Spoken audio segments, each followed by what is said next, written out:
एक सेठ जी को पता लगा कि मैंने जो कमाया है वो सब यहीं रह जाना है, तो उन्होंने घोषणा कराई कि कोई ऐसा व्यक्ति जो ये बताए मैंने इतना कमाया यदि सब यहीं रह जाएगा तो मतलब क्या। मैं चाहता हूं कि जितना कमाया हूं मेरे संग जाए, तो जो मेरे संग ले जाने की व्यवस्था कराएगा मैं उसे धन बहुत सारा इनाम दूंगा। अब बड़े बड़े ज्ञानी, बड़े बड़े पंडित, बड़े बड़े लोग आए कि भाई आज तक तो सुनो कोई एक रत्ती लेके ना गया, मरने के बाद तो एक रत्ती कोई लेकर, तो तुम क्या ले जाओगे, इसलिए तुम ये सपना छोड़ दो कि तुम जाओगे लेकर, कुछ ना जाएगा, सब यहीं का यहीं धरा रह जाएगा। उस आदमी ने जिद पकड़ ली ना, आप बताओ कि ये कैसे जाएगा। तब एक संत जी आए नारायण नारायण जपते हुए, श्रीमन नारायण। ए भैया क्या भीड़ लगा रखी है। राजा वो सेठ बोला महाराज मैंने इतना कमाया है, इतना धन दौलत जुटाया और ये सारे लोग कह रहे हैं कि तेरा यहीं छूट जाएगा। अरे मैंने यहां छोड़ने के लिए कमाया है क्या, ऐसा बताओ कि मैं ले जाऊं। संत जी बोले अभी बताता हूं सुन। तू सब क्या क्या लेके जाना चाहता है। बोले मैं सब कुछ लेकर जाऊंगा, जो मैंने कमाया है मेरे संग जाएगा तब तो मजा आएगा, यहां छोड़ गया तो क्या मजा है। तो संत जी बोले फिर सुन, ये 100 रुपया है। बोलो हाँ। क्यों ये 100 रुपए है। बोलो हाँ। संत जी ने कहा ये बता, ये 100 रुपए भारत का 100 रुपए है, क्या अमेरिका में इसकी वैल्यू 100 रुपए है। बोलो क्या अमेरिका में इसकी वैल्यू 100 रुपए है, तो कितनी है। ये रुपया यहां रुपया है 100, अमेरिका में ये रुपया ना चलेगा, वहां डॉलर चलता है। तो क्या करें, इस रुपया को जमा करो और वहां की करेंसी लो, वहां का डॉलर लो, जो वहां चलता है लो। संत जी ने कहा सेठ जी जब भारत का रुपया भारत के बाहर नहीं चलता तो भारत की संपत्ति भारत के बाहर ईश्वर के घर कैसे चलेगी। और सुन तू ले जाना चाहता है तो चलेगी जाएगी, पर कैसे। जैसे रुपए को हमने डॉलर में कन्वर्ट कराया, रुपए को किस में कन्वर्ट कराया, डॉलर में, उसी तरह तू अपनी जितनी दौलत लेकर जाना चाहता है उस संपत्ति को पुण्य में कन्वर्ट करा ले, पुण्य में लगा। जब तू अपनी दौलत किसी भूखे के भोजन में, भूखे की भूख मिटाने, प्यासे की प्यास मिटाने, किसी बेसहारा को सहारा देने, किसी के सिर पे छाया नहीं तो छाया देने में, जब तू सेवा में सब खर्च करेगा तो जितना तूने खर्च किया है वो सब का सब उससे बढ़कर तुझे वहां प्राप्त होगा, वो तेरे संग चलेगा, वो तेरे संग चलेगा। तो आप लोग भी कुछ धन दौलत, कुछ संपत्ति संग ले जाना चाहते हो तो आप भी कुछ पुण्य कर लो, क्योंकि पुण्य ही संग जाएगा। धनानि भूमौ पशवश्च गोष्ठे नारी गृहद्वारी जनः श्मशाने देहश्चितायाम परलोक मार्गे धर्मानुगो गच्छति जीव एकः। चलो बताओ रुपया पैसा कहां तक साथ देता है। बोलो मेरी मां जीते जी तक, जिंदा हो तो रुपया पैसा साथ दे सकता है। अच्छा पत्नी कहां तक साथ देती है। बोलो कहां, द्वार तक। धनानि भूमौ धन संसार तक, पशवश्च गोष्ठे, पशु पक्षी गौशाला घुड़शाला तक साथ देंगे। नारी गृहद्वारी, नारी दरवाजे तक साथ देगी। नारी गृहद्वारी जनः श्मशाने, लोग शमशान तक साथ देंगे। देहश्चितायाम, ये शरीर चिता तक साथ देगा। ये शरीर कब तक रहेगा, चिता तक, और चिता पे जल जाएगा तो शरीर भी साथ नहीं देगा। देहश्चितायाम, परलोक मार्गे। परलोक का मार्ग जब जाओगे तो पत्नी द्वार तक रहेगी, पैसा यहीं रहेगा, शरीर भी छूट जाएगा। फिर कौन जाएगा? धर्मानुगो गच्छति जीव एकहा। आपके साथ कोई जाएगा तो धर्म जाएगा। धर्मानुगो क्या जाएगा? धर्म। कौन? आपके संग। इसलिए मेरी माता धर्म कर लो। इसलिए कहता हूं पाप ना हो, अधर्म ना हो, शरीर से केवल धर्म ही धर्म हो। धर्म क्या है? अब बताओ धर्म क्या है? धर्म क्या है? आप बताओ धर्म किसे कहते? क्या है धर्म? बोलो। धर्म क्या है? किसी को मारना धर्म है क्या? फिर धर्म क्या है? धर्म है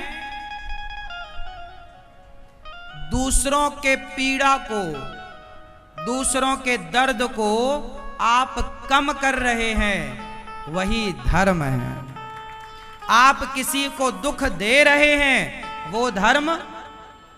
आप किसी के दुख को, दर्द को, पीड़ा को कम कर रहे हैं, मिटा रहे हैं, वो धर्म है।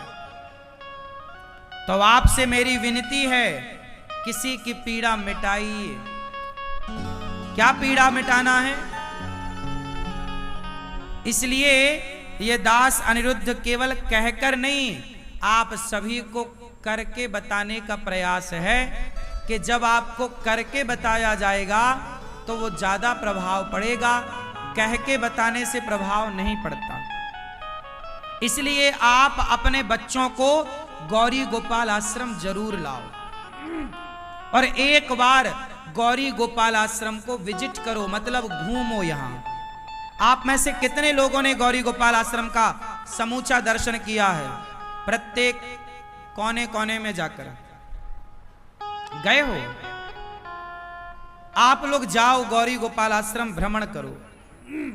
सामने वाला जो आश्रम है वहां जाना, वृद्ध माताएं रहती हैं। यहां भी वृद्ध माताएं रहती हैं,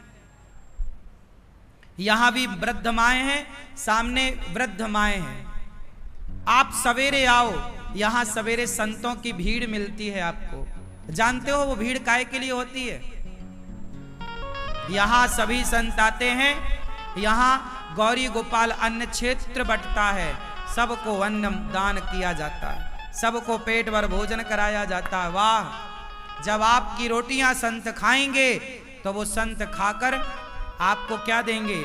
आपके पास देने को रोटी है, आप रोटी दीजिए। संत के पास पुण्य है, वो जाप करेगा मंत्र का और वो पुण्य पा करके आपकी ओर कि भाई तुम ये पुण्य ले लो। इसलिए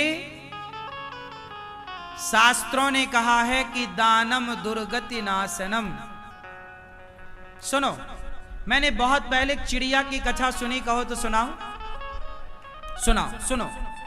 एक चिड़िया थी और उस चिड़िया का परिवार था, उसका एक अपना चिड़ा भी था, मतलब उसका पति।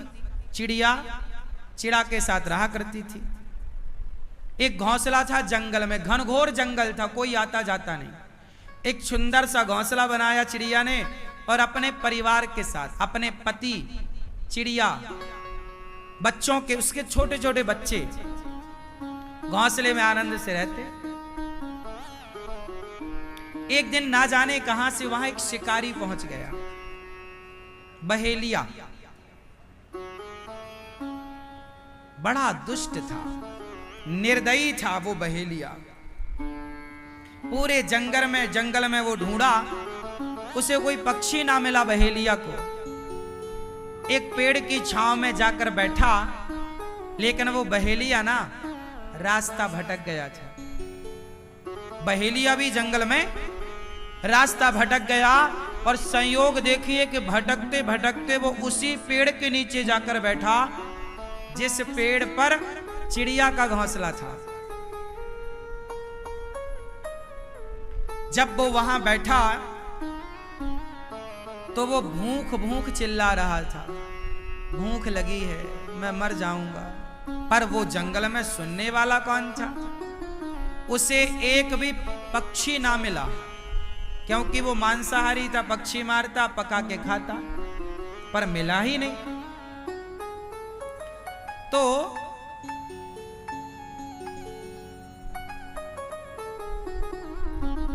उस आदमी ने, जो बहेलिया था, जैसे तैसे उसने लकड़ियां समेटी और वहां पर आग लगाना चाहता था। अचानक पानी बरसने लगा, और जब पानी बरसा तो सारी लकड़ियां हो गईं गीली। अब आग ना लगे, वो ठिठुर रहा है, रास्ता भटक चुका था, ठिठुर रहा था।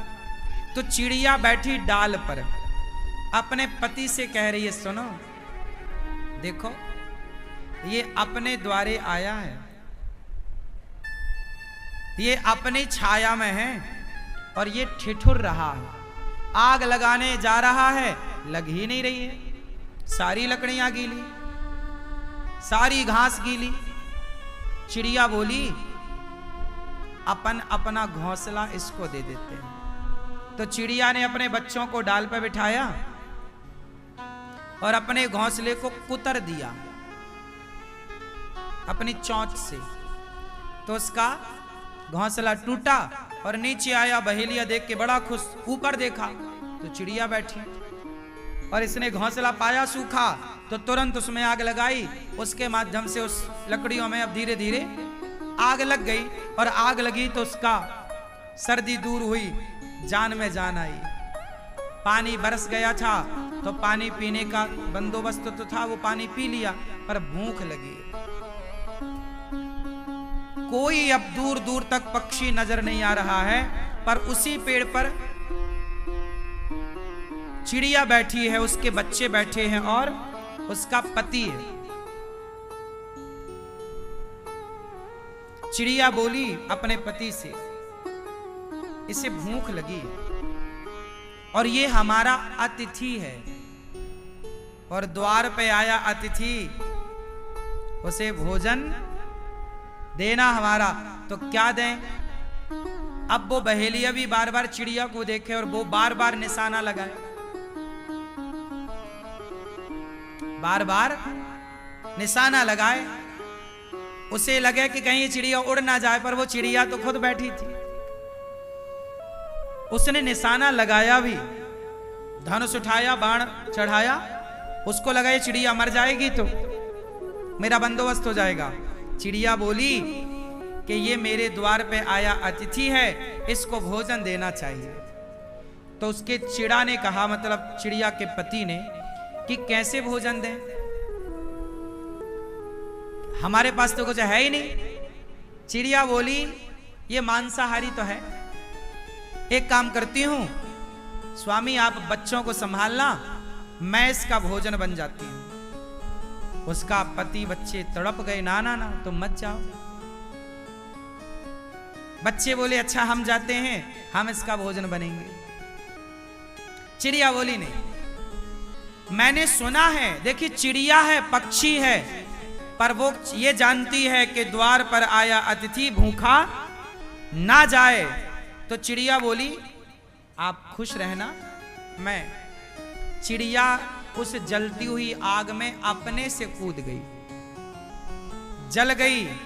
वो बहेलिया बड़ा खुश हुआ, उसे लगा कि ये गिर गई, और वो भूंज करके उसे खाया। जब उसकी भूख फिर भी ना मिटी, तो वो छोटे छोटे बच्चे बेचारे वो भी कूद गए। जब बच्चे कूद गए तो उसका पति वो भी कूद गया। पूरा परिवार, उसकी भूख ना मिट रही थी, बच्चे भी खा लिया, भरी भी नहीं। तो उसका जो पति था चिड़िया का, उसको लगा कि मेरी पत्नी ने बलिदान दिया, इसका पेट भरने मेरे बच्चे कूद गए, फिर भी इसका पेट ना भरा, तो फिर मेरी जिम्मेदारी है कि मैं प्रयास करूं इसका पेट भरने में। तो उसका पति, चिड़िया का पति चिड़ा भी कूद गया और जब उसे खाया तो इसे डकार आई, ये तृप्त हुआ। तभी एक सुंदर सा विमान आता है आकाश मार्ग से, और उस आकाश मार्ग में वो चारों, चिड़िया, उसका पति और उसके दोनों बच्चे, एक सुंदर सा देवताओं की तरह रूप बनाकर, अब वो पक्षी के रूप से मुक्त होकर देवताओं की तरह सुंदर बनकर विमान पर बैठे। तो ये बहेलिया बोला, आप कौन? तो पार्षद थे, विमान लेकर आए। उन्होंने कहा कि ये चिड़िया जिसे अभी अभी तूने खाया, ये उसका पति, ये उसके बच्चे। बोले ये सब कहां जा रहे? बोले ये सब वैकुंठ जा रहे हैं। क्यों? बोले इन्होंने पक्षी होकर भी द्वार पे आए, अतिथि की सेवा की। जब ये किसी का पेट भरते हैं, तुम पापी हो, तुम तो पापी हो, तुमने हत्या करके जीवों को खाते थे तो तुम पापी हो, पर भले पापी हो। पर चिड़िया ने तो अपना धर्म निभाया, उसका धर्म है, मेरा धर्म है कि मेरे द्वार पे जो आएगा भोजन कराऊंगा। अब वो पापी है कि पुण्यात्मा ये भगवान जाने, मेरा तो धर्म है भोजन कराना। तो इन्होंने जब अतिथि का धर्म पूरा किया, गृहस्थ खा, तो देखो बिना जप तप के ये आज भगवान के धाम को दिव्य शरीर पाकर जा रहे हैं। इसका अर्थ ये पुराणों की चर्चा है। इसका मतलब ये हुआ कि आप किसी को भोजन कराते हैं तो उस भोजन कराने से वो व्यक्ति खुश हो ना हो खाकर, पर भगवान जरूर प्रसन्न होंगे, उसकी तृप्ति